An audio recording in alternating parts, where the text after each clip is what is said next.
So who's feeling like a general positive vibe of stuff happening that's going the right way? Anyone? Yeah. Good. Let's see if we can keep that momentum going. Now, before the break, we promised you a trip into the marshes, didn't we? To the swamp. Yes. What do you think the marshes represents? Uncertainty. Uncertainty to a certain extent. There's more specific than that. What was over here? Disappointment, your mind. It's actually a little bit more, it's a little more specific than that.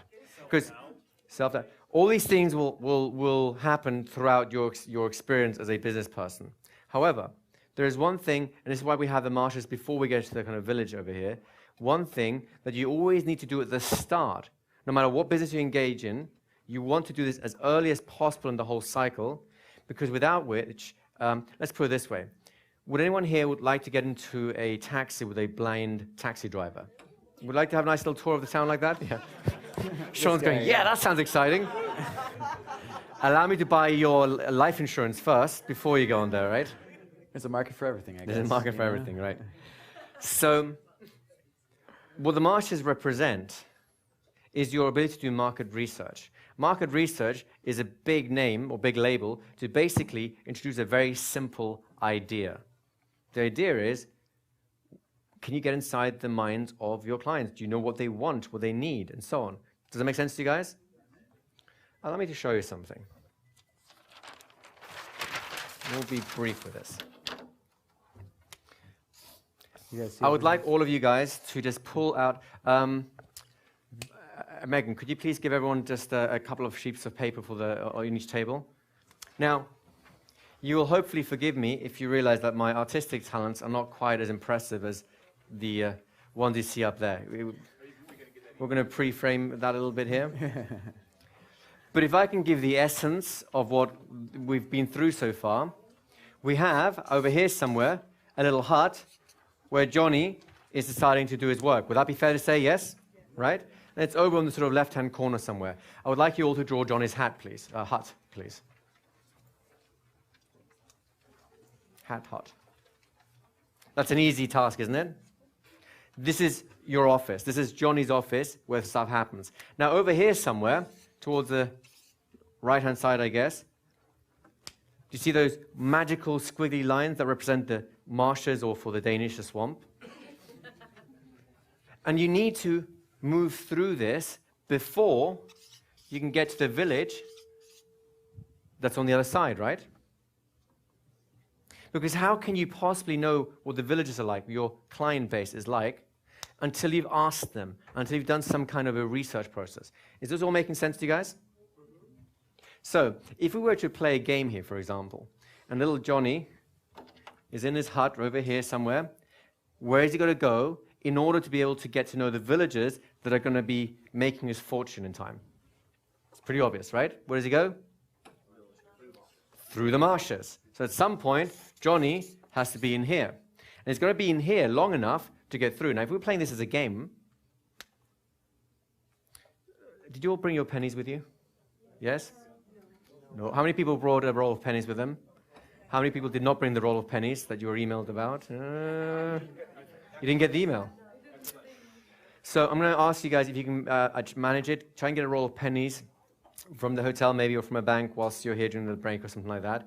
It will be of great value to you later on as we play the game. For now, you can actually share resources at the table. I'd like you to just get something, an item that represents Johnny, and just put him on his hut. Right now, it's this little red mark here. This will all make sense in time, believe me. Right now, we are testing your tolerance of ambiguity. So, Johnny is in his hut. I'd like you to place an item on the hut just so you know where Johnny is. And Johnny's going to move into the marshes, correct? So move your penny or your coin, whatever it is, into the marshes or the swamp so you know where Johnny currently is inhabiting. I'm liking some of these maps here, by the way. This is good, right? He's putting the whole roll. That's good. He's a wealthy Johnny, right? Now, here's the rule. Johnny needs to get out of the marshes, get through the marshes, right? In order to do that, he's going to rack up some points. In order to get points, he's going to roll some dice. Do we have a dice on your phone, or should we use the dice on the back end? Let's use the dice on the back end. There's some dice back there, guys. Can you just please get me a pack out? In a moment, we will bring you one of these lovely... There's a casino attached to the hotel. We didn't steal it. We actually bought these before we came. No, now that I think about it, we just should have gone to the casino and gone crap shooting and suddenly, look, there's only one dice on the table. How's that happen? We actually have a magician in the room, so I could have asked him to do a little bit of a magic dice roll, like 4 dice enter, 1 dice leaves. So here's what I'm going to do. I'm going to take 1 magic dice. I'm going to do this the old-fashioned way around the electronic way. When I roll this dice, it will present you a number. The number will be your experience points, given how much you've learned in your first day in the marshes, kind of like your market research. Is this all making sense so far, yes? Yes. Now, you need to rack up at least 20 experience points in order to be able to get out of the marshes. But we only have a 6-sided dice. What does that tell you? Quick. It's going to take more than 1 turn, right? Right? Is this difficult business know-how strategy right now? It's going to take you a while to get through this process, yes? So, the only rule that you need to know about, other than you need 20 experience points to get out of the marshes, is that in order to roll the dice, you must be able to give us a simple behavior or a simple strategy for market research.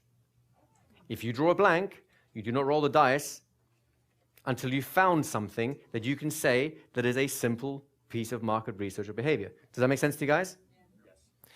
Now, we're going to be kind to you guys. Do you know why? We're going to start off by giving you something that will allow you to roll this lovely little black dice or die. Would you be interested in that? Because otherwise you can't play the game, right? Yes. So, if we were to play this game right now, what might be something that they would need to know so that we could roll this once? I would say they need to know the population of where they are. Now, how might they find something like this out? Google's a good one. Thank you for helping me. Google, right? The magic, say again? You can go to the town hall, the city office, and find out what the records are. It's a great way to do that. It's a great way to do that. You can look up census data, all sorts of stuff, right? Yeah. There's, see, she's... Small business bureaus, this person, is it Eva? She knows what Is she's on the doing, ball, yeah. Eva. That's good. So, do you want to start off and we'll just roll the dice as we go along? So let's start off. So I have a simple way that pretty much everyone can use. There's a search engine website called Wolfram Alpha, and this is a front end to a lot of different databases and tools. For our purposes, I simply want to use it for some demographic and market research. And I live in Orange County, California. I don't know if you guys even know where that is, but it's a nice little place. It's not quite as nice as here. But all I need to do is type in demographics, Orange County, California, or CA. And this is a screenshot, but it comes up with a lot more information than this. I can get population, I can get the type of people that are there, I can get race breakdowns, I can get average income. So let's talk about a few things that I could get from a tool like this. And as someone back here said, you can get a lot of this stuff from Google. Wolfram Alpha puts this in a nice format for you so that it's kind of all in one place and is easy to do. You don't have to use this tool, but it's something that I've found effective in my own business. So something that I got out of typing that in was around my area, in my county, this is, like maybe 100 square miles or so, or probably a little bit more. I've got 3 million people. That's 3 million potential people I could possibly see. But I need to break that down a little bit more. That's a good rough number to deal with, and I know that I have a big market that I can serve. So I want to look at the ages of these people. And you can get this again from Wolfram Alpha. It's just right there. And this all comes from census data. So some of it will be slightly out of date, but it's about as good as you're going to get. So we can see that 7% of people, I have 200,000 people are under 5. So that doesn't necessarily preclude me from working with people like that, but what if you have parents that you work with? What if you have 200,000 kids that you could possibly work with?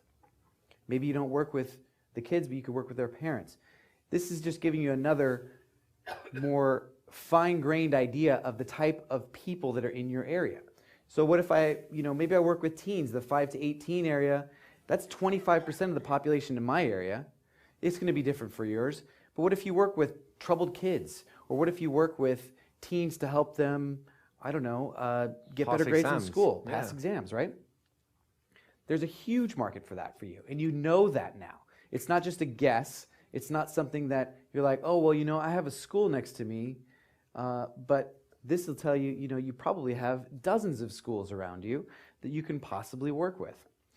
Now, just a little note here. There is, of course, many amongst you here who are not from North America, from the US, right? And I presume this is just a US tool. This is actually, it's, I believe, international. Is it really? In some cases. So you'll have to check. So it's a for those of you who are not from the US, from US it'll definitely work. If you're from other countries, check out Wolfram Alpha, it might work for you. But really, don't think of it so much as this is the one tool that you have to use. Think of it more about what is the information you're getting from this. And you've already got some ideas, Google, the local census office, the local city hall and so on, where you can find this information. Some of you may need to do more legwork to get it. If you have to go looking through the census records at the actual town hall, that's more effort involved, right? If you can go online and do this search in 2 minutes, there's less effort involved. Did we not promise you that some of you will have an easier time to do some things and harder in other things, but it'll switch around in other ways at other times, right? So you just need to follow the principle, but applied with some intelligence in your own area. Can you all do that, yes? Hands up if you can. Okay, hands up if you haven't put your hand up yet, just for any reason, today.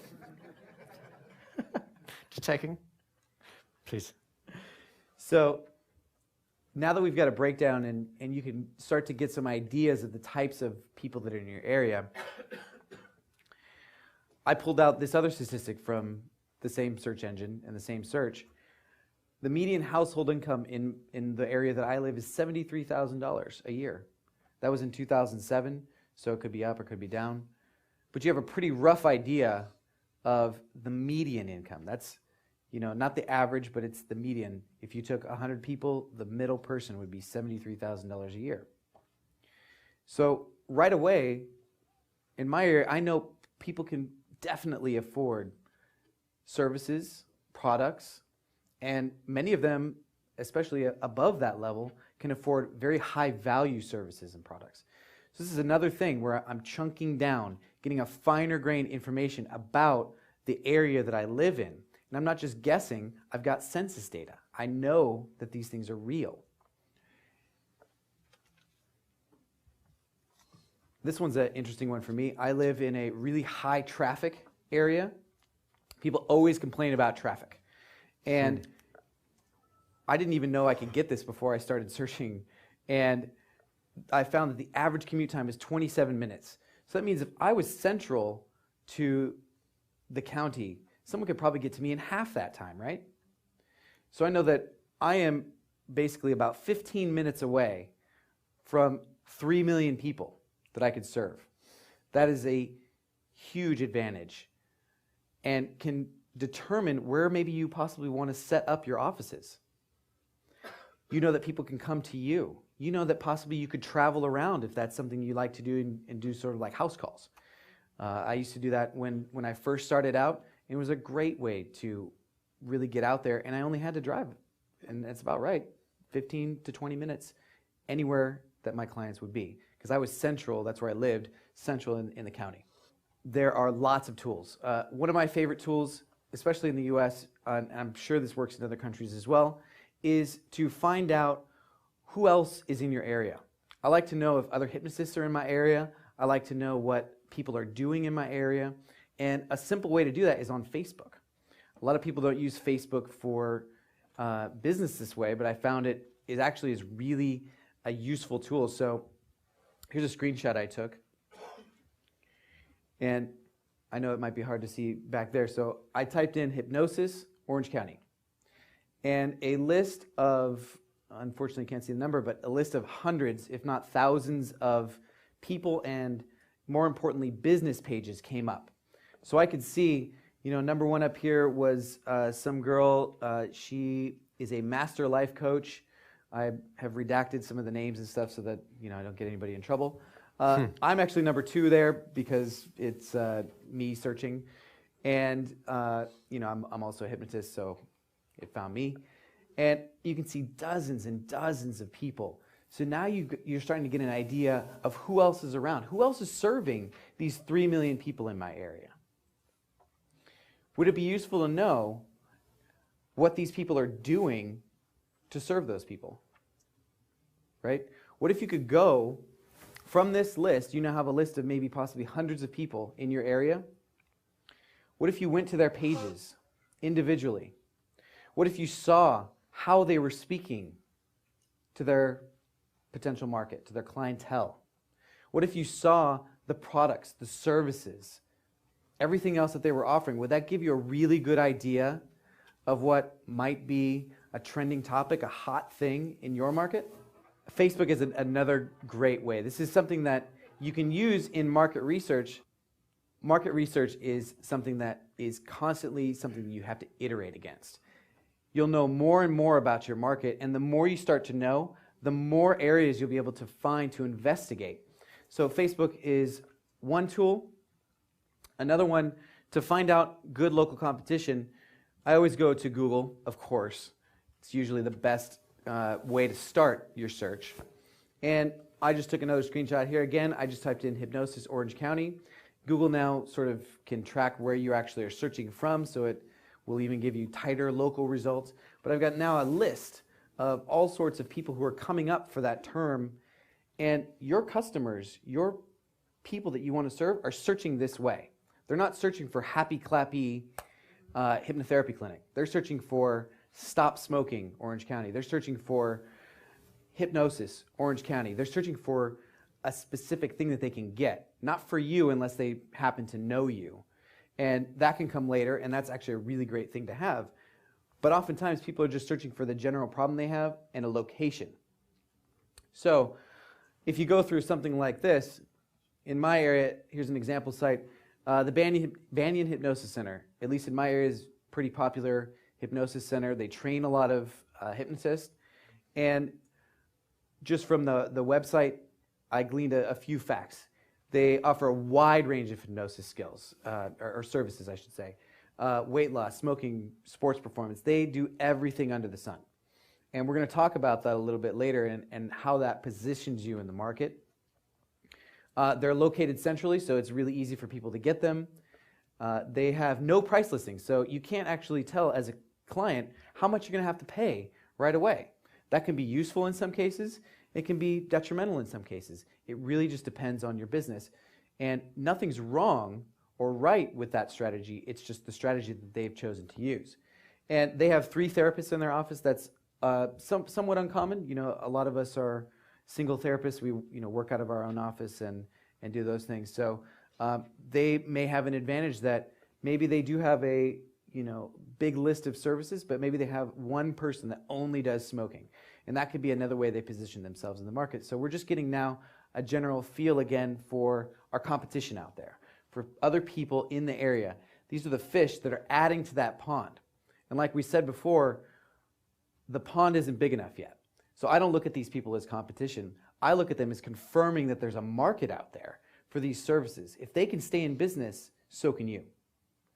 Because with the skills that you guys have, you are the top of the market. You are the top of the skills that you can provide to these people. All we have to do is just get you in front of them, and all these other people will just start flowing to you. So let's do a quick summary before we go on to the next thing of what we've are here so far. So what was the first thing that Joe just shared with you? Anyone? The population. You're going to get a general sense. This is like the big search, right? Find out who is in your area, right? So anyone want to play this game? Who would like to be the die master? Let's have someone over here roll the dice for us. So yeah, we'll roll in a sec. We have to earn the right to roll, don't we? So how do we earn the right to roll? You do some research. So the population research is the idea. What is the behavior? What are you actually going to do to actually find out the population research? It might be different for each one of you guys. Go online. Go online. Use Google and Wolfram, and you're going to type in what? So you put the population and your specific city. Is that something relatively simple you can do? You understand where we're going with this, right? Some of you may have to go to city halls for the records and so on, but you get the idea, right? So do you want to roll the dice for us and see what Lady Luck has for us? We get a 4. Someone want to be a score master, keep track of the score? Anyone wants to keep track of score for us? Go ahead and keep track of score. So write down 4 for us right now. So are we out of the marshes yet? Anyone? No. So what do we need to do? We need to know the roll, don't we? How do you earn your right to roll, to keep rolling? Another piece of market research. So what else did Joe share with us? Someone, quickly. Facebook. What specifically are we doing on Facebook? Just looking at the pretty pictures? See who's ugly and who's not? Hypnotherapist. So which hypnotherapist is ugly and who's not? So competition, or rather, who is in your area, correct? So what would the specific behavior be?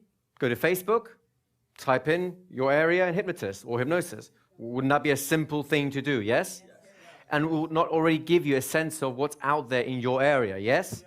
And if you read their pages, will you not get a good idea of what kind of things, what kind of things have a following, what kinds of things don't have a following? Are you already beginning to understand a little bit more about what people want, yes? I think that earns you the right to roll again, doesn't it? Yes. Go ahead. Oh, he's good. He gets a 5. I'm going to the casino with him later. Can you add that to the score sheet? So where are we right now? 9. We have 9 points. Right. Are we out of the marshes yet? No. Right? This is 2 days of research we've done so far. What's going on here? It takes a bit of effort to get started, doesn't it? Is it worth it? Yes. Absolutely. So what else did Joe share with us? What else can you do? Google what? Google is a big place with a lot of things in it, right? You're going to look at dolphins. You're going to look for hypnotists in your local area. So what are you specifically going to write into Google to get that kind of answer? Anyone? Stop smoking and in your county or your area, right? Do you see how simple this stuff is? It's not really daunting, is it? Go to Google, put in stop smoking in your area, or if you want to do weight loss, you do weight loss in your area, or if you want to have, solve pygmy phobias, you have pygmy phobias in your area, right?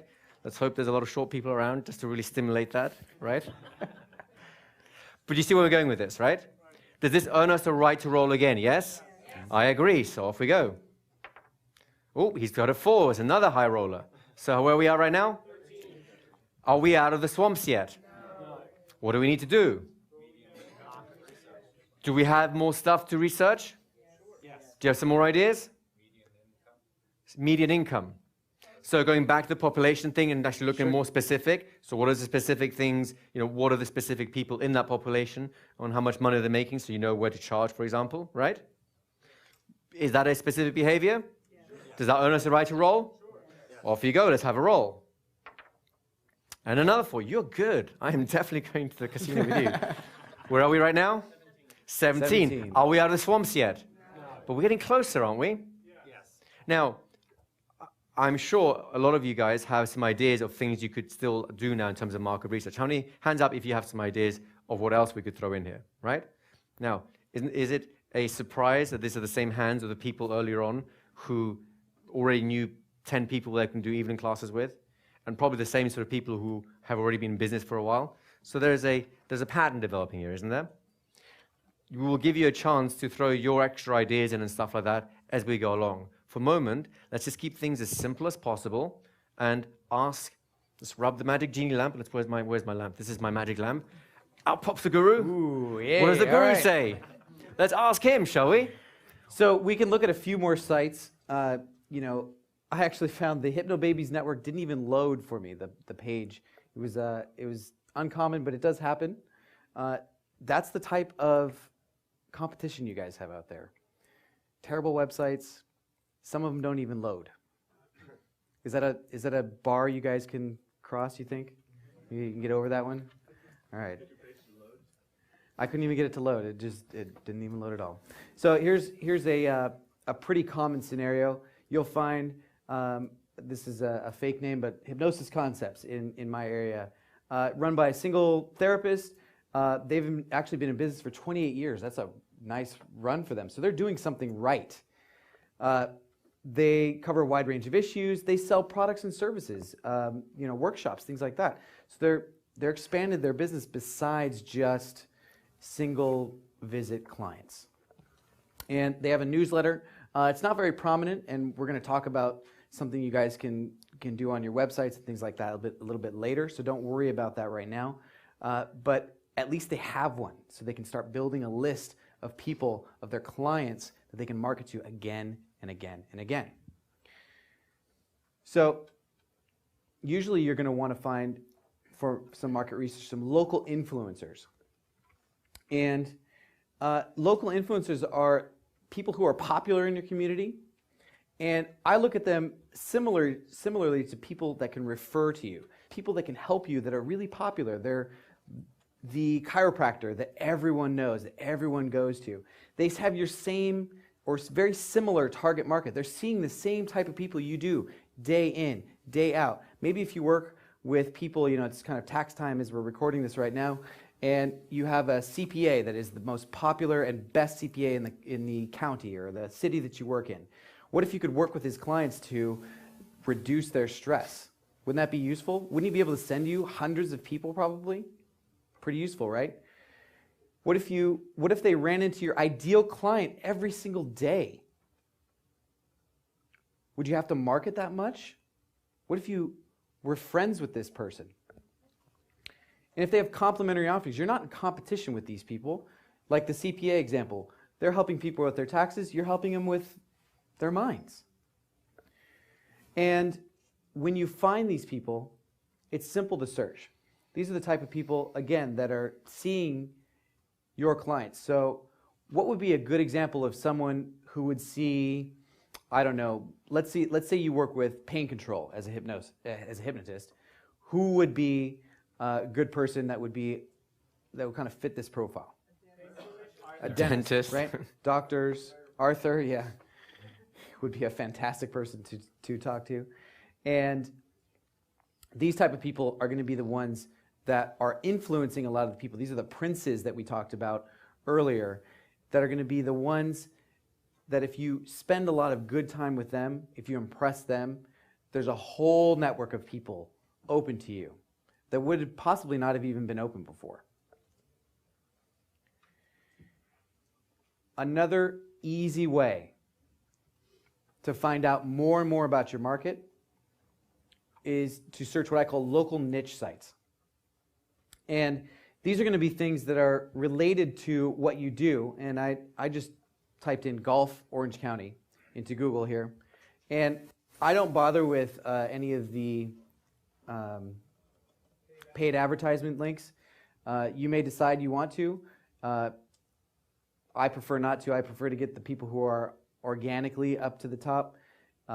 However, it can be a useful strategy if the people can afford to pay for the ads. They're doing something well as well. So don't exclude them altogether, but I like to focus on the organic listings first.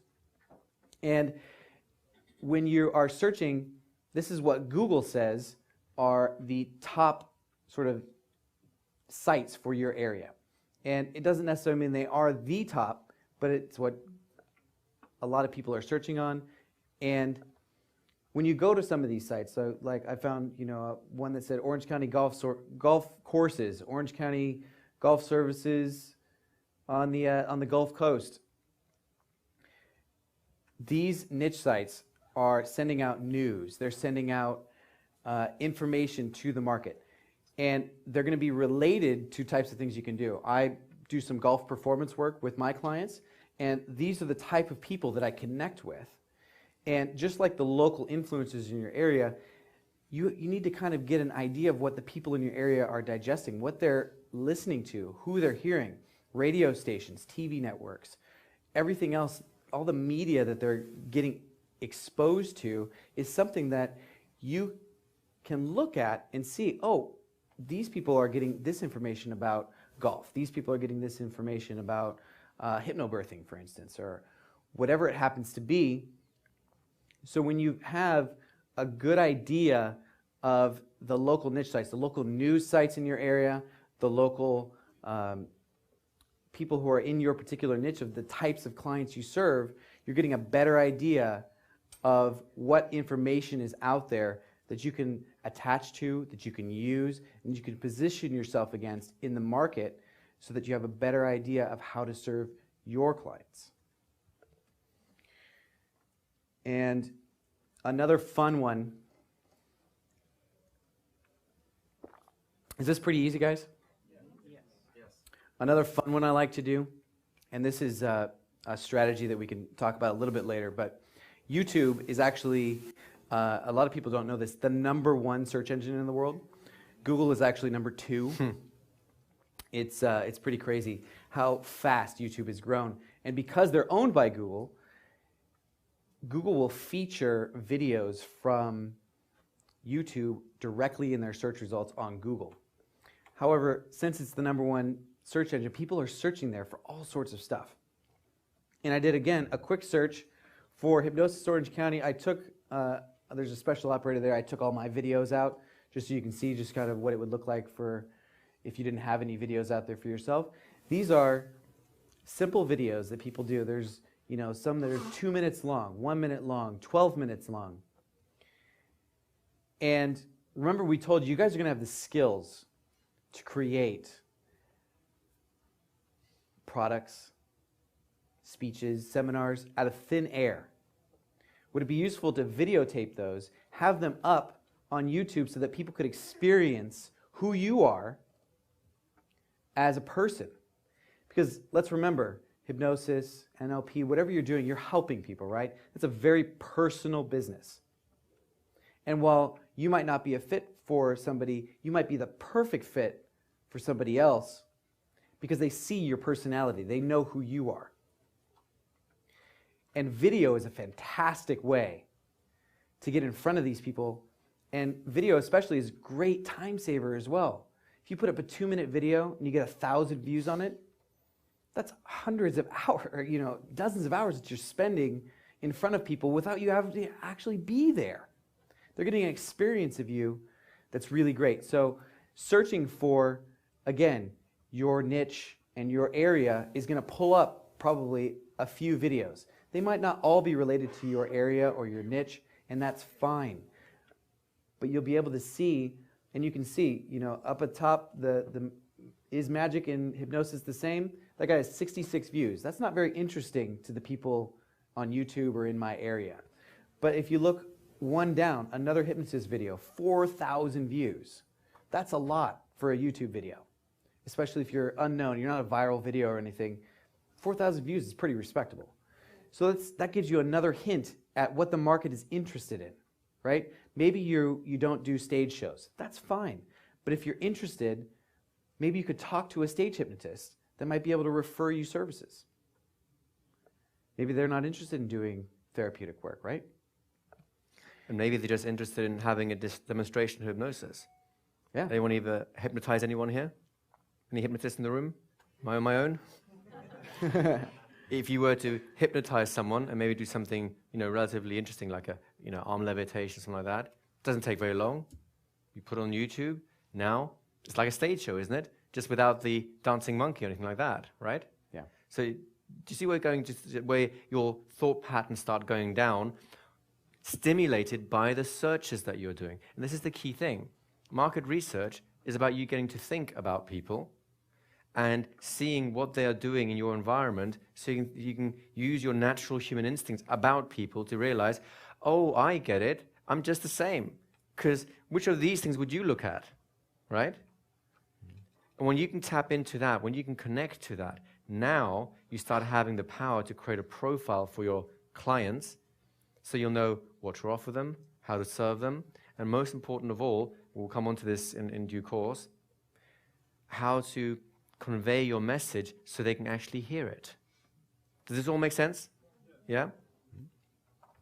Do you want to add something on that, or should we do another round of the game? So the last thing I just noticed this right now. We talk about Johnny, he's painting, he's got a nice business where he paints. Look at the number 3 video on there. It happens to be 3rd in the list, but it's actually got the most views on the page, 11,000 views, Art for Healing painting workshops in Orange County, right? And that came up for hypnosis as well. So I didn't actually investigate that video, but I'm sure that there's some sort of painting and therapy involved with that painting. That could be a really great market for somebody. So you're getting a sense now of not just how you would feel, the types of videos that you might click on, but you're actually getting real data from your market that's saying this is popular, this is something people want. So you have a really starting to get, are you guys starting to get a clear picture of how easy this is? The data is out there. Sometimes you have to be a little creative and, you know, use YouTube for market research. That's kind of an interesting idea. But you're starting to get, oh, I can see how many views. And unfortunately, I don't have a picture of it, but there's a small button right below every video of YouTube. It looks like a little bar graph. You can click on that. That'll give you the demographics, the locations, everything else that we've been talking about of the people who have been watching those YouTube videos. It'll give you a breakdown of how popular has that video been over time. Is it, you know, did those 11,000 views just come in one day from a news spike and then never again, people aren't interested in it? Has it been trending up so that people are getting more interested in it? This data is out there. You just have to look. And you guys have the right mindset. Yeah, you're going to stumble through some of these websites. You're not going to know exactly how they work. You're going to have to go down, you know, to your county planning office, and they're not going to know how to help you. But if you persevere, you get through some of those hurdles, that data is waiting for you. So that you don't just have a gut feel, which is important. You have a gut feel for what your market really wants, but you have the data to back it up. And that's what I want to impress on you in this segment here, is that having the data to back up your intuitions is critically important for business. If you're just flying by the seat of your pants, you might be right, and God bless you, but you might be wrong. And in my experience, more often than not, you'll probably be wrong. I wouldn't have guessed a painting therapy video would get 11,000 views. But I can see that it has, and I can work with that type of information. So do you have a nice tool we can use now? Yeah. So you get a sense that these are simple things that you can do, correct? Now, remind me, what is our score sheet so far? 17. So we're not out of the swamps yet, out of the marshes yet, correct? But you have some more information, luckily. So would someone like to throw out an idea? Do you have a question quickly first? Can we just have a mic over here, James? Okay, now we know that painting is very popular, but unless you're an artist or want to hypnotize people to be artists, where does that, I don't understand where that's going to translate. This is great. This is exactly what we're coming on to here. Because think of it this way. Look at the results we have here right now. Let's see if we can translate them, right? We've got magic and hypnosis. So are people interested in some weird occult drawing, you know, pentagrams and sacrificing goats? Probably not, right? One person, yeah, I'll do that. I said market for everything. Yeah. I'm sure in the middle of Bahamas somewhere there's some goats just for you. So then we have the stage hypnosis, right? How many people here want to do stage hypnosis? I'm guessing it's not a huge amount, but some, yeah? Perfect, right? So stage hypnosis is interesting, and again, there's stuff that is more related to us. Now, what is interesting about the painting workshops for healing? Well, what are we? What do we do if not heal people, help people overcome problems? And what is it about painting that's so interesting about it? There's something creative involved. There is a stimulation of the unconscious, right?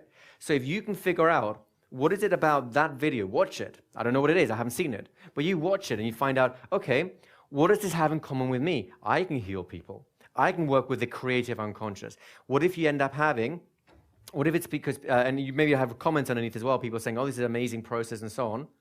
What if you start realizing your area is full of artists and they want to have a hypnosis to overcome writer's block or creative blocks, right? What if they're all saying like, what if this person here is focusing on using art therapy to overcome some life trauma, like a phobia, for example, right? Now you know that people are interested in phobias. Do you see where this is going? You will not know this until you watch the video. Does this help? Yes. Was this useful to you guys as well? Yes. And it does require, now do you see how we can present you the roadmap, but it will require some genuine thought. You need to process things in your minds to make this useful. And by all means, keep asking questions like this. That's exactly why we're here. Yeah? Another question over here. Can we have the mic up there, please? Can you grab these two sheets and just hand them around the tables? So they're in the back of the room now. It wasn't actually a question, it was actually an answer. They're using art as drawing cancer patients. Oh, you've watched the video? Not that one. I know of it from my own experience with someone else. Okay, great. They actually have people sitting all day drawing their perceived illness. Beautiful. In a series of pictures, one after the other. One particular method is using the Pac-Man, eating away the disease. and then rebuilding the body afterwards, and they've had. It's a people in form of remission for a 40 symbolic years. induction and so on. So once you see that video, do you now see how much more directly it relates to the work that you do, correct? Just pass it on back. Robin, could you just grab the mic of this person? Thank you. So is this useful to you guys? Yes. So as we're handing out these sheets, let's have one more roll of the dice because we haven't gone through the marshes yet, right? What do we need to do to be allowed to roll this die? We need to answer, you need to give me a behavior that does market research. Is that correct? Yes. Right? So give me a behavior. You had several here. So give me something that you can actually do to learn something about the people that would be interested in what you have to offer. Something, anyone. What languages they speak? Say again? What language they speak? I guess you'll find out. You can find out on YouTube if it's all, you know, if the most hits are on a language other than the one that the other ones are. You go, well, that might be interesting. Maybe have a community of immigrants who are interested in that. Correct? So is this easy, guys? Oh, I'm back here. You could Google weight loss clinics in the area. Google weight loss clinics in the area, which is the same as we did earlier on, which is just a more specific version. Hypnosis clinics, just the weight loss clinics. It's like the golfing version, right?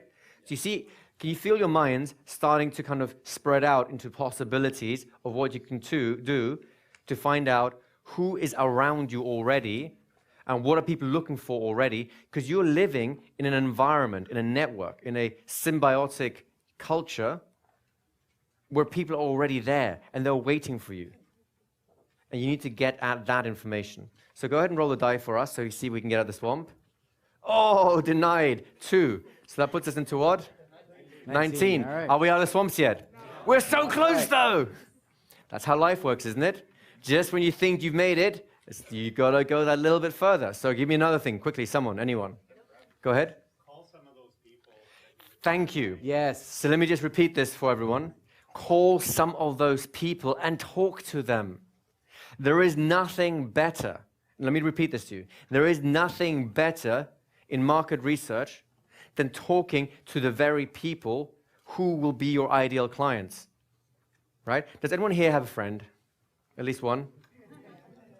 All right, that's like 4 people in the room. Let's try that again. Does anyone here have a friend, or are you all loners? Let's put their hands up again here. Thank you. Do you know something about that person? Yes? Do you understand what their hopes and dreams are, their fears and aspirations, what their weaknesses are and what their strengths are? Yes? If you had to think about it, would you have some solutions to some of their problems because you know them so well? Yes? But, you know, for friendship reasons, so you won't necessarily engage in being their therapist because that changes your relationship. But you got to know them. As a result of getting to know them, you know how to talk to them, don't you? You know what makes them excited. You know that, you know, if your friend's interested in horror movies and they hate cartoons, you're not going to invite them to the screening of Bambi, are you? But when the next horror film comes out, you go, you'll love this. It's scary and there's gore everywhere and there's blood and people screaming. And I go, yeah, I'll do that. Because you know that person now. Isn't that how the world works? Yes? So I think that's earned us the right to roll the die. Talk to your potential clients. Talk to these people. See what they have to say. Can I have one of those as well? Thank you. Go ahead. Magic drum roll. We get the 1. We're out of the woods. Hey. Now, can we go back to the map a second? Yep. So what happens once you're out of the marshes? At least for the first round. Any ideas? Do you remember what happened in the story? See, exactly. Once he's through the marshes, which is the watching part, he gets to know the villagers, doesn't he? He gets to know what the people are like, what they dream about, what they fear, what their relationships are about, what they talk about, and so on, right? So you've all been handed out a couple of research tools here, right? The second one's called USP Client Profile 2.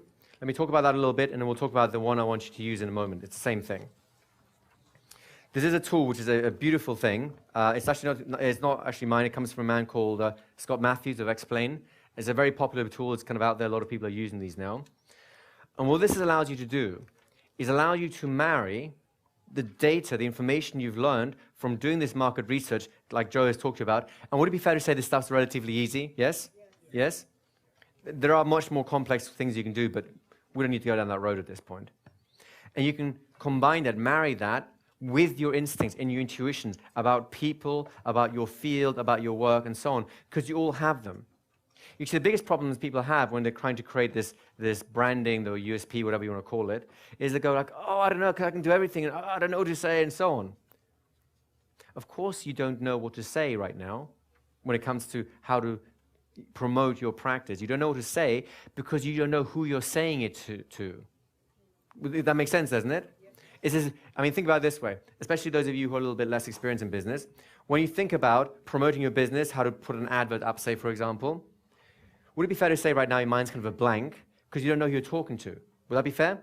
Yes. Now, let's say that you're writing that advert for your best friend who has a problem that you already know about. Can everyone kind of put themselves in that scenario? Yeah. Yes. How much easier is it to write that advert now? Because you're thinking of a specific person, and that's what this allows you to do. It allows you to create a specific person that represents the perfect client for you. Make sense? So the client profile too gives you some hints on ideas on how to fill out this sheet. You can look at that later on if you want, but I'm just going to inform you about that right now. And you'll get more copies of this later on. We'll give you a whole thick manual, lots of resources, but we'll come to that in time.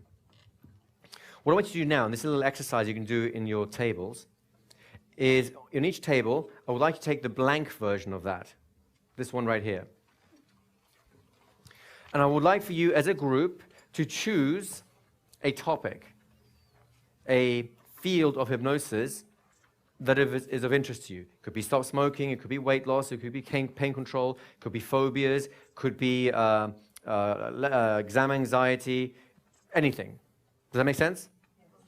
Choose one topic for your table, even if it's not one you'll end up doing yourself, just for the purposes of this. And as a group, I would like for you to do, well, the first thing, I would like for you as a group, we'll go through this in stages, to go through one of these quadrants and start filling this out. The first thing I want you to do, and this will take literally less than a minute, and then we'll be right back in and we'll do the next step and so on. Is that okay with you guys? So I'll just interrupt you and come back. So the first thing I want you to do is actually two little things.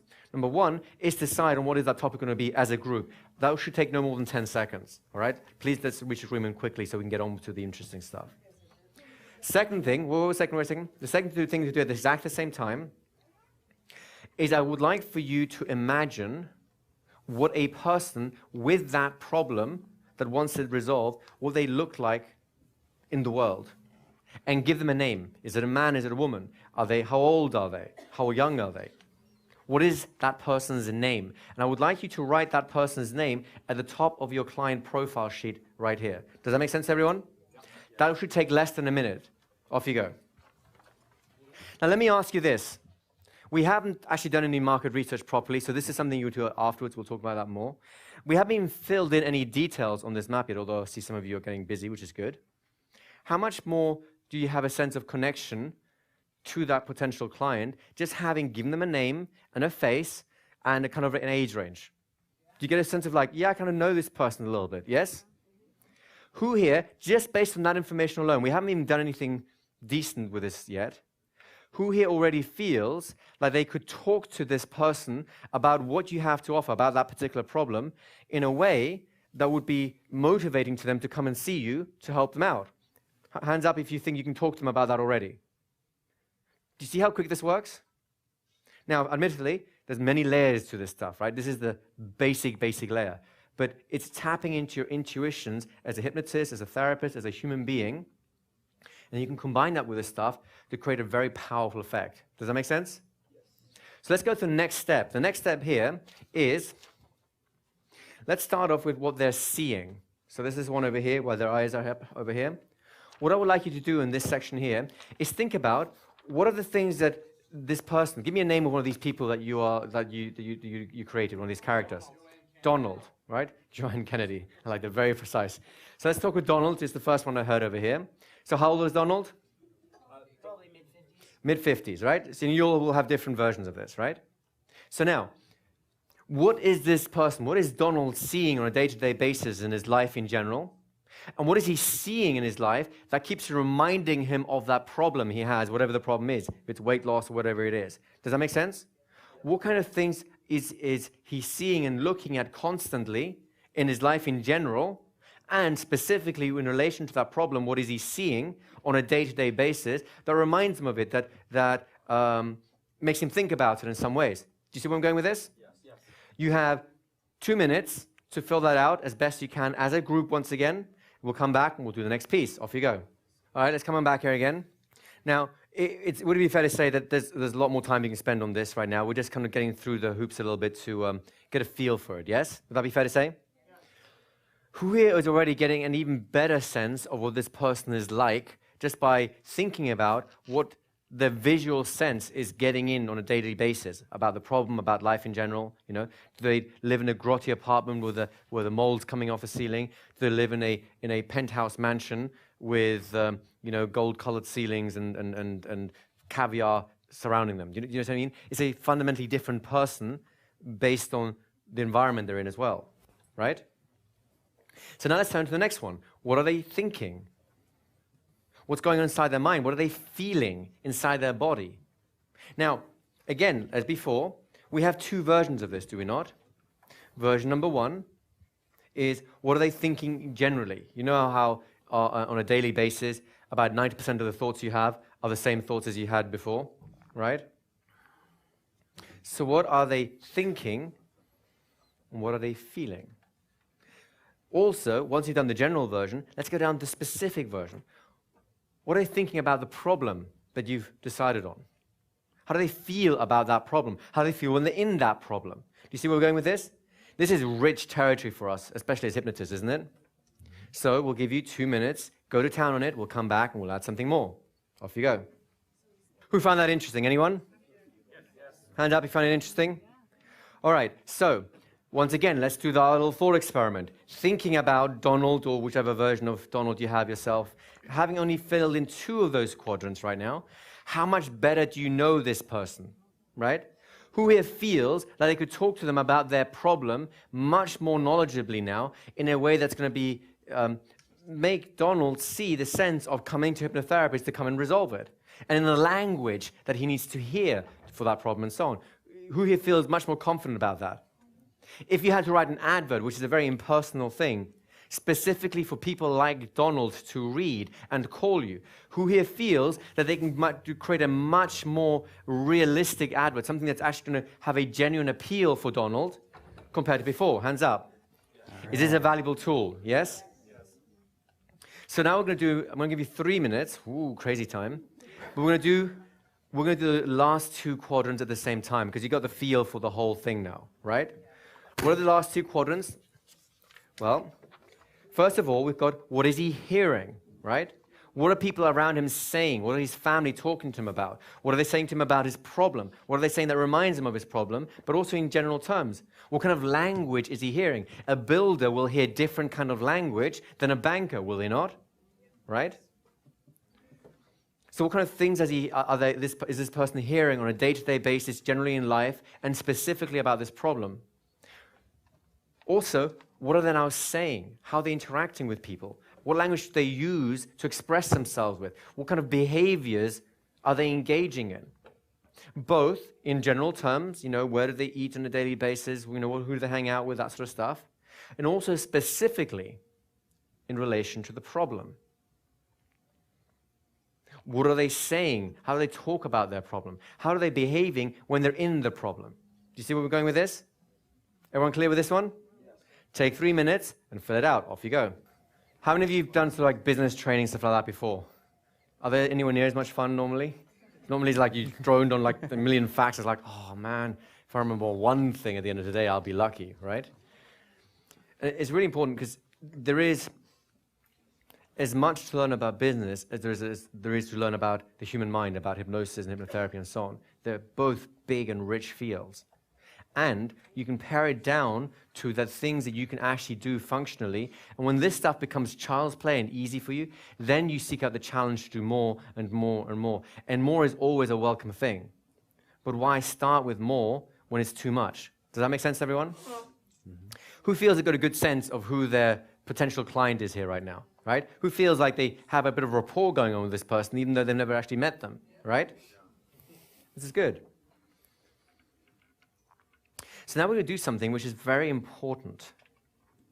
Now that we've got a client profile, we need to be able to match ourselves to that profile. We must be the adaptable ones, because if they do not see us, if they do not perceive us in the way that speaks to them, why would they come to us? Does that make sense? This is your ideal client. If it isn't your ideal client, you scrap that and you do it again. In fact, I know one person who does this. I think it's a great idea.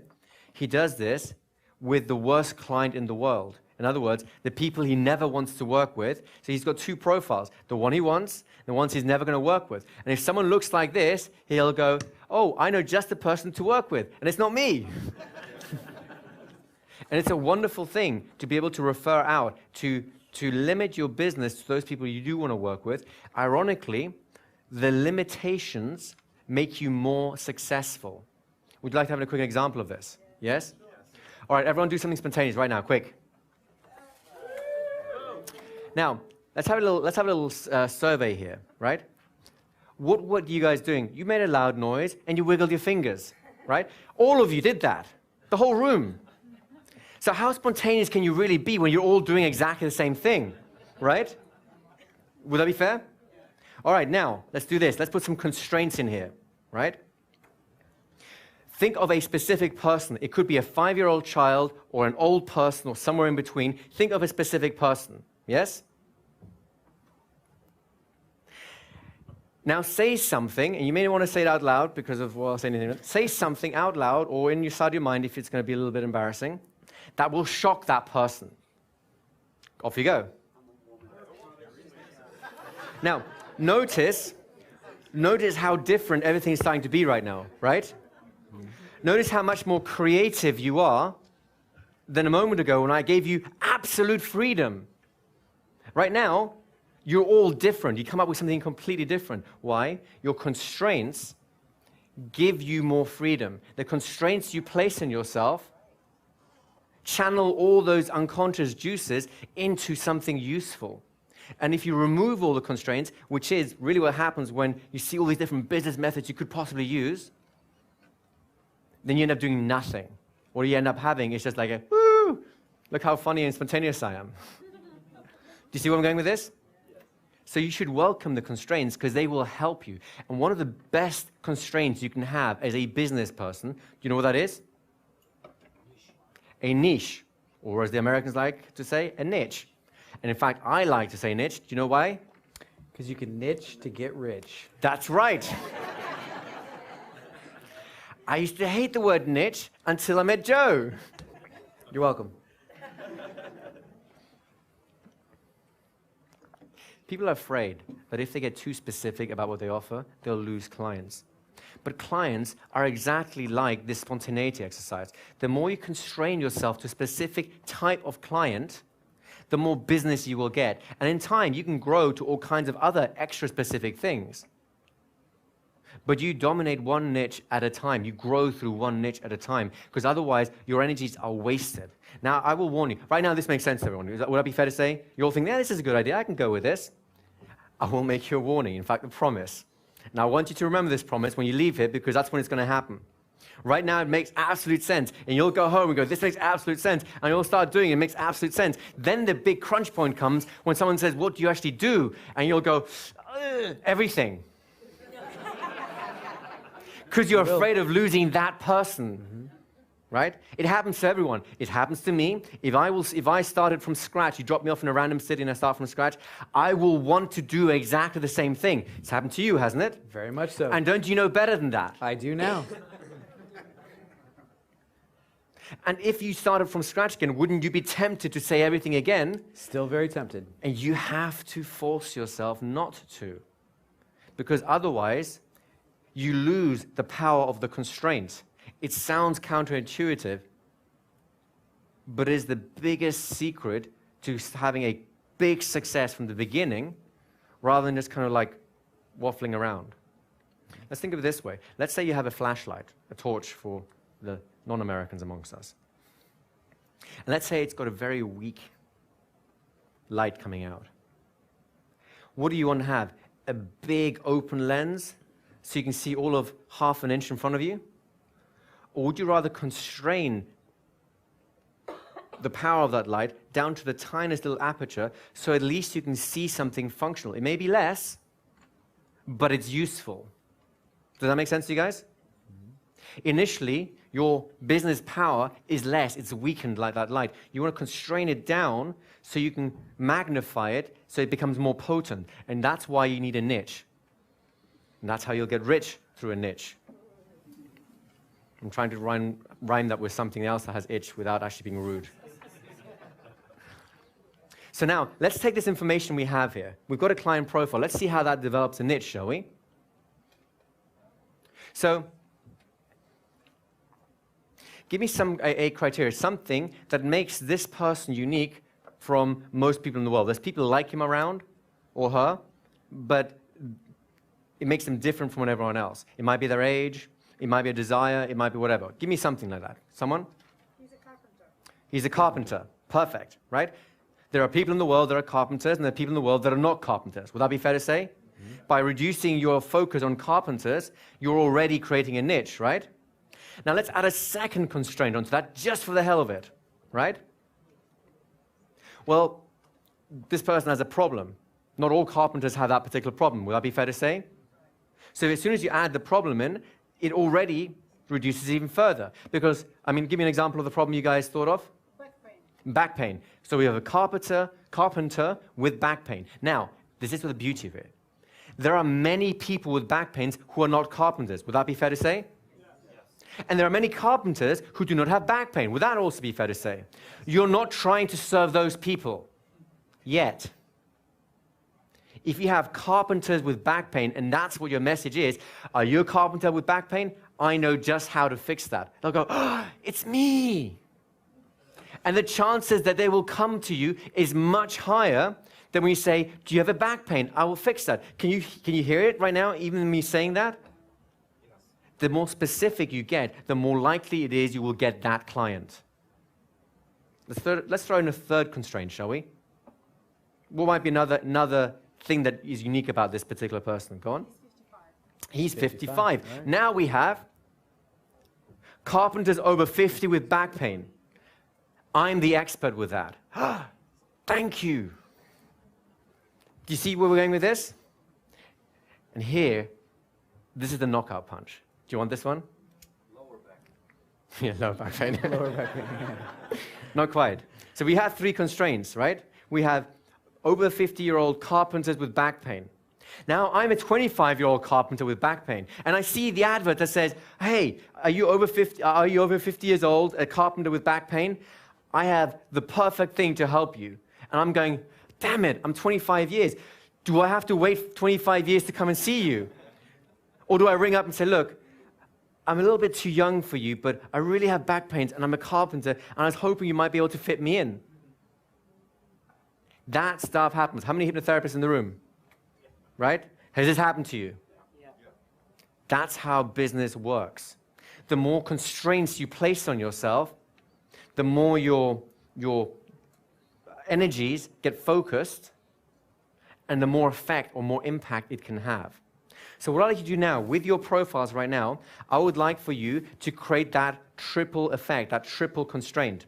One of the constraints you already know, that is basically what the problem is, right?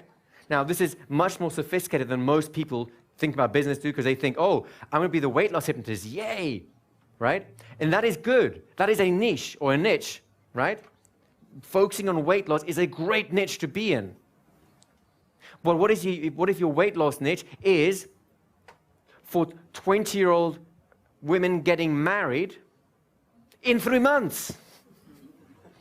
Do you think the one who's planning 6 months ahead is not going to call you? Of course not. But it becomes you're more focused on what your target is. And suddenly people understand, oh, my cousin's getting married in 4 months. Give me a week and then I'll call her and she'll call you. Do you see how this works? I would like for you to create what is called a unique selling proposition, a USP. And there are many different ways to design this. There are very complicated ways to design this. In your manuals, when you'll get them, we have a couple of different processes that you can use to evaluate and design this also. However, I would like for you to do the simple approach first, because it works, and it works like as a current favorite expression of mine is, it works like gangbusters. Do not ask me what that means, but I like it. So find your ideal client and put 3 constraints in. The problem is one, and there'll be 2 other things in their profile that makes them unique compared to other people. It could be their profession, it could be their age, it could be who they hang out with, it could be their special interests, it could be that they have some other additional disability or ability, right? Add in 2 more constraints, so then you define the ideal client according to those constraints, and then we'll have a talk about that in a moment. Is that okay with you guys? So 3 minutes, and we'll come back. Off you go. Now, I realize we're kind of stepping through the process pretty quickly. This is the kind of stuff you want to spend, you can spend a good day just doing this kind of a profiling approach after having spent maybe a week or 5 days going through your market research and condense it all down into a profile, and then that profile condenses down into USP and so on, your niche, etc. Do you see how that whole process works? We're kind of rushing through it a little bit to illustrate a couple of things. Number one, this is easy, isn't it? It's simple. Number two, it lights up your intuitions about people, so you become very, very clear about who you are, who you serve, what you want to do, right? And this is after just a few minutes of playing with a simple tool. So now what I'd like to do is see if we can refine that process just a little bit more, and we can fit in the market research that you did beforehand, right? Now, when you get your manuals, we can talk about it a little bit more. You have a little matrix inside. It's a simple thing. It's not a I've actually got that up there. you got that up here? You can show that up? There's a simple matrix in there that you can use to help you to process the information from your market research, right? It'll come up there in a second. Don't worry about it. There we go. So it's a simple matrix. And all this is about, and we'll talk about it in more detail when you get it, I guess. You have 6 columns, which is basically you'll have found in your market research that there are several things that people in your area are interested that you might be interested in. It might be weight loss, it might be stop smoking, it might be confidence, it might be exams, it might be something really unusual like regrowing your left toe, right? The point is, you will have categories that naturally emerge out of it. And to analyze the categories, you have some simple questions. How many people, market sizes, how many people are there? You'll have this in your notes, don't worry. How much would it cost to start serving these people? What's the cost of entry? How hard is it to get into that field, right? For example, if I'm in a country where I want to work in hospitals with, my niche is people who have 3rd degrees or 2nd degree burns in a hospital unit. To be accepted by the hospital, I may need to jump through a lot of hoops to get in. Does that make sense? And that's something you've got to be able to evaluate. So what value can you offer to these people, right? If I know nothing about pain control, can I really help these people? There may be a great market, but either I educate myself further or I can't go there. Do you see where I'm going with this? These are startups with similar ideas. How much effort, how much red tape do you have to go through to be allowed to do it? Do you need business licenses? Do you need to be acknowledged by a psychologist? Do you have to do a 5-year psychology degree before you can get accepted by it and so on? You see where I'm going with this? It just allows you to evaluate the information you're getting in different ways. And do you have a personal interest in it as well? That's kind of the last one there. Once you've got all these things, you can give yourself a nice little value. All you do is you basically score it from 1 to 10, right? The better it is for you, the higher the number is, and then you add it up, right? If it's hard to get in, you put a 0 in. If it's easy to get in, you put a 10 in. If you really like the work, you put a 10 in. If you really hate the work, you put a 0 in. And you get a chance to kind of evaluate it a little numerically. Now, this is not like an equation at the end of which you say, oh, I must do this because the paper said so. It's just a way of helping you make an evaluation. Does that make sense to you guys? Because once you have this information, once your brain is processing the information, then you get to make another profile. And you might even make a profile for each of the different categories you come up with, each of the 6 in this case, right? That'll be another thing that might help you get the sense of what's going on here. So you have your potential niche, the USP around it, which you just created. We'll talk a little bit about that in a moment. In fact, let's have a chat about that right now. What kind of niches, what kind of USPs, unique selling propositions, did you discover with your own profiles? Anyone want to share these things? This is the interactive part of the session, by the way. Everyone's kind of like, no, I'm not talking. Ooh. So what kind of constraints did you find? A hand up here. Let's have a microphone over here. We got somebody who smokes 2 packs a day, and he's a business executive, and he's been trying to quit several times, and he can't. Great. So now we have business executives smoking 2 packs a day or more Right, who've tried but failed to quit. right. Isn't that a... Can you not see how they just a real biting niche? People go like, oh, yes, that's me. He's speaking to me, right? If I'm a secretary who smokes 2 packs a day and have tried and failed to quit, do you think I'm not going to call? Of course you will. Of course I'm going to call. But then I'm setting an expectation up so that it just draws the right kind of people. It catches the right kind of an eye. So that's a wonderful one. Thank you. Who else did one? Let's have one over here in the front, and we'll come to you in a second. So mid-50s golfer, also a business exec of one sort or another, and he works stress, but at work he has a lot of stress and it leaks out into his golf game. So we actually came up with a little funny slogan, which is great in the boardroom, crap on the green. Nice. Do you see how the constraints that you place in yourself, how it channels your creativity? Now you've got your slogans, you've got your little branding statement, and people go, oh yeah, that makes sense. They might even laugh a little bit at it. Do you see how this works? Is this useful to you guys? Yes? Yes. Over here with Arthur, can we just have the mic on this side? So in the example where, so you had a 2-pack-a-day smoker, business executive, tried but failed to quit. Now, if a secretary who's a 2-pack-a-day smoker called up, would you say that then you can't take that person? Hell no. Of course I can work with you. The point is, though, think of it this way, right? And it's something we'll come on to in time with the whole idea of marketing funnel. But imagine you're running like one of these reverse snow plows, and you're going through a field, this little big open V, and you're just catching stuff, right? What you're trying to figure out is, what is the most likely thing I can get into this, which is what the constraints are here, right? So I will say, let's say I'm going through a field of poppies. I want all my poppies to come in here, because the more I can get into this, the more business I have, right? Now, if from time to time, instead of having a poppy, I get a lily inside, I go, great. Got an extra lily. But I'm not searching for the lilies, because otherwise I'm going through the field plucking flowers, going, oh, there's a lily, and oh, there's a poppy over there, and oh, there's a daisy over there, and I'm spending all my time running around getting nothing done. I'm setting myself up to make it as efficient as possible to find the poppies, and if the lilies and the daisies of the world decide to fall into my filter, of course I'll help them if I can. Does that make sense? Well, yes, but what about in that case then if now the person calls up and they say, well, I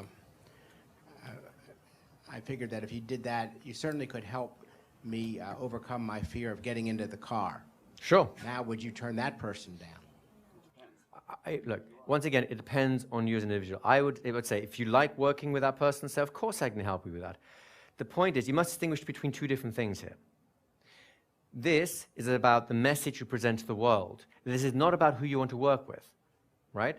So you might have 25 different profiles of ideal clients, people you really enjoy working with, and that might fit one of them. You go, great, I'll work with you.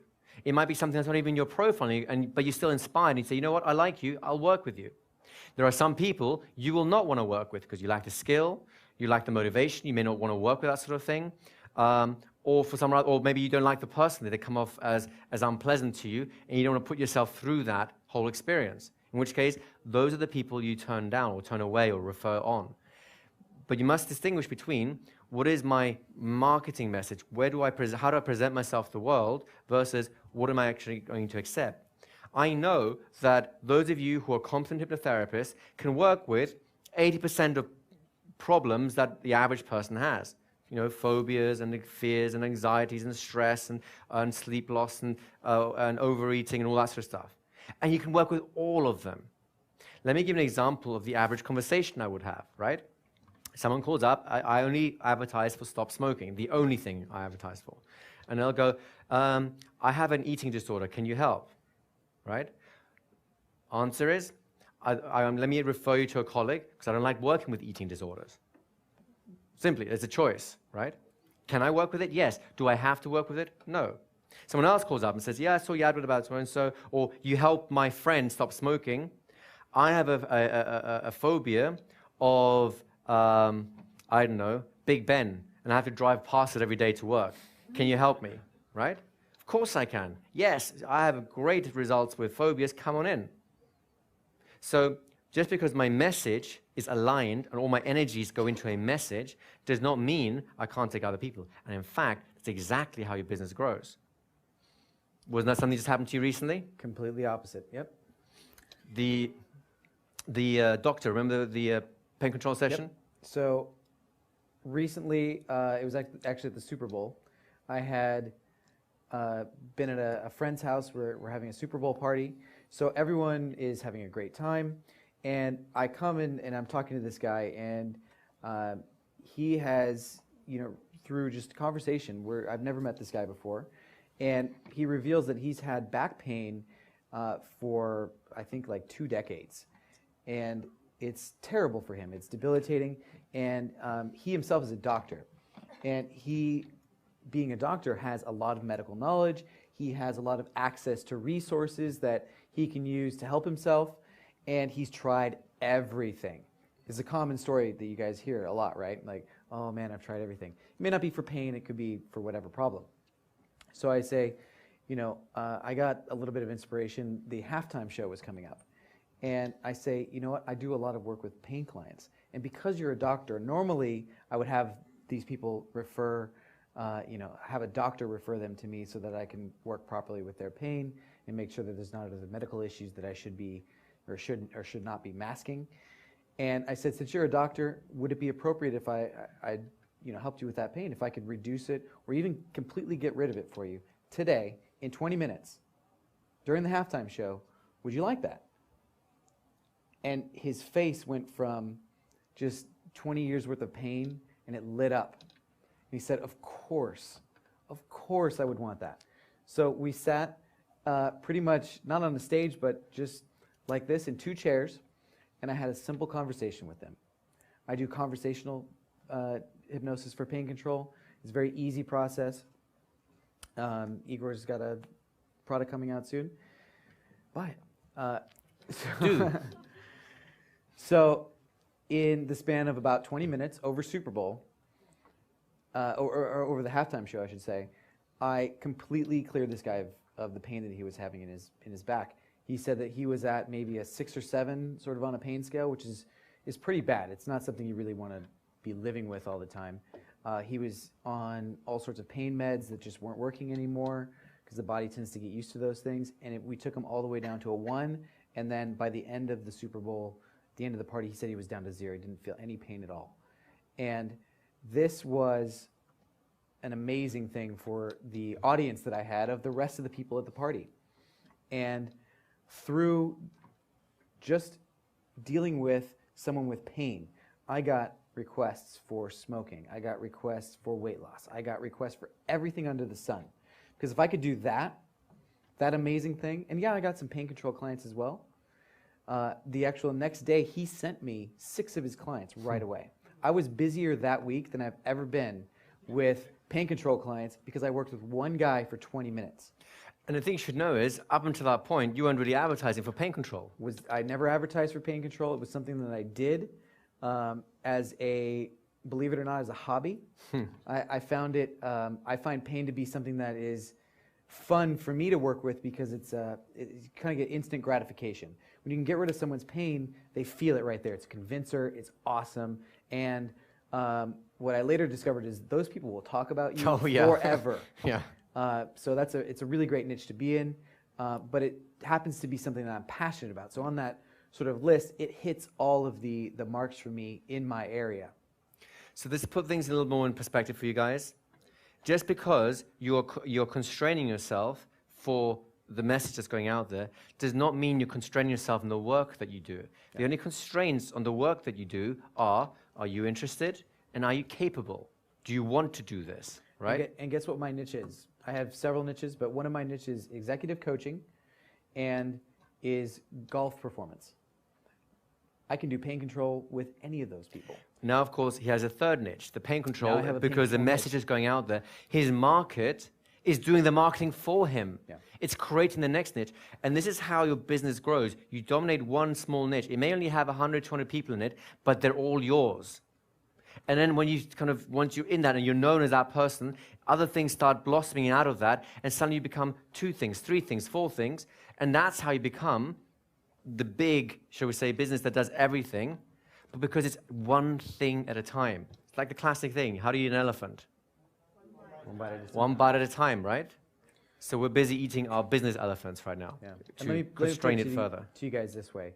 Would you rather have 1,000 people that are kind of okay about your services? You know, they like the results that they got, but they don't really talk about you. Or would you rather have 10 highly passionate people out there telling every single person they know? And on average, people know at least 150 people. They come into contact with them on a semi-regular basis. Would you rather have 10 of those passionate people going, you have to go see Igor for hypnosis. He is the best guy ever. Right? You have to go see Joe. He knows pain control inside and out. He helped me with my back. And by the way, I'm a doctor. Would you rather have that, or would you rather have 1,000 people that are just kind of like, you know, it was good, but I could take it or leave it. Do you guys see the value now of constraining yourself, and constraining yourself in terms of the message rather than the clientele? Does that make sense to you guys? And thank you for bringing that question up, because it's important to realize we're not constraining your ability to do business. We're constraining your efforts to promote your business. It's very different. Your energies, if you have, let's say you have 10 units of promotional power available, it's like, you know, those little kids games where they have little trading cards. You only have 10 units of power for promoting yourself. Why put 1 unit into 10 things and everyone else trumps you? Why not put all of them into one thing where no one can trump you? And then that builds up your promotional power. Now you have 20 units that can split off into 2 different things. And when you build even more, now you can have 3 and 4, because your promotional power starts rising with it, and your ability to do this stuff increases. Does that make sense to everyone? So you get the idea of how the market research filters into your intuitions via the client profile, and then that gets really narrowed down to a proper little niche in your area that will define, here are some potential places where I can invest all my efforts into promoting myself in the marketplace. Would that be fair to say? So there's one last thing that we'd like to share with you now, which is to make this all practical. So there's one thing we're missing at this point. Anyone have a guess of what that is? Anyone hazard a guess? Go ahead. Thank you. Thank you, yes. Money. You have no idea if these 50-year-old carpenters can pay you, right? Now, it doesn't mean you don't work with 50-year-old carpenters for free at some point. However, you will not be working with many 50-year-old carpenters for free if you don't have someone else paying you regularly, because you'll have hunger and thirst set in, right? Your children will turn to little skeleton things and look at you and think, Daddy, help. And you don't want that. So now let's refine, now that we know how to do those profiles, now that we can find different potential profiles, different potential ideal clients that we could be interested in, let's ask 2 more questions, shall we? Question number 1 is, to solve the problem that this 50-year-old carpenter with back pain has, who's going to pay for this? It sounds, well, of course, he's going to do it. In this case, yes. What if your niche is our 7-year-old children with learning disabilities? It becomes a little more murky at this point. What if it's a 7-year-old children with learning disabilities from broken homes? Is it mommy or daddy's going to pay? Is it a good uncle's going to pay? Is it a state that's going to pay? Where is the actual money going to come from for that work? Once again, it doesn't mean you can't work pro bono for free. That's something you do once your business is actually healthy, right? One of the reasons to focus on having a healthy, thriving business, and that means there's only one thing that keeps a business alive, and that's cash, right? Without it, it's like human beings without air. You don't last very long, right? Once you have that running stably, you can do all the pro bono, all the charity work you can handle, because you're no longer damaging yourself and your family by doing so. Do you see where I'm going with this? It's a question of putting the right priorities in place. So the first question to ask yourself is, where's the money coming from? And the second question to ask yourself, which is just as obvious but people forget to ask, is can they pay? Can they physically afford your fees? That's one of the reasons we started this whole thing with demographics, remember? Now, if they can't afford your fees, it does not mean you can't work with them, either pro bono or another way. You could still have great clients this way. It just might not be through one-to-one sessions. If they cannot afford the $100 for a session, maybe let's say they need 5 sessions, so it's $500. They can't afford the $500 genuinely. They're in a low-income household, 20 grand a year, something like that. $500 is a lot of money for them. Well, you can maybe work around a different USP. Now I'll work with you as a group. It'll only be $50 as a group. Now the results rates go down, of course, but the value goes up. Great, I will take that over nothing. Do you see where we're going with this? So you can work around these constraints, but you must know what you're working with. Otherwise, if you're just working out on a wing and a prayer, that's not how business operates. You will find yourself out of business very, very quickly if that's how you work. And the shame of that is, the really, as far as I'm concerned, the crying shame is, if you're not in business as a hypnotherapist, that's all the hundreds, if not thousands of people over a lifetime that you could have helped and will never help because you have to go and work at McDonald's to feed your family. Does it make sense to everyone? Yeah. So it is very important to keep an eye on the cash flow as part of your business, even though our business is that of helping others.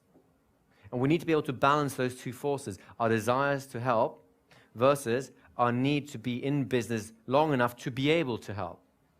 And the beauty is there are many people who can afford $5,000, $10,000, $100,000 fees, believe it or not, and will be happy to pay you those kind of fees so that you can work with the other people for free or for a diminished charge and so on. And that's the balancing act that we need to have. Does that make sense to everyone so far? Yes. Can we have a microphone right over here, please?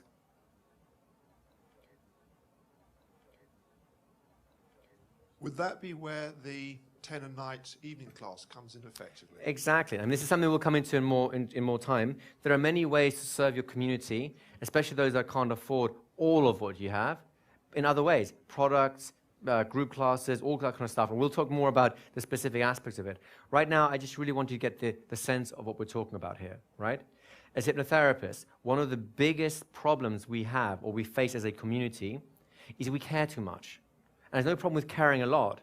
The problem is with working for free or at such a low rate you can't afford to live anymore, so that ultimately you cannot do the work anymore.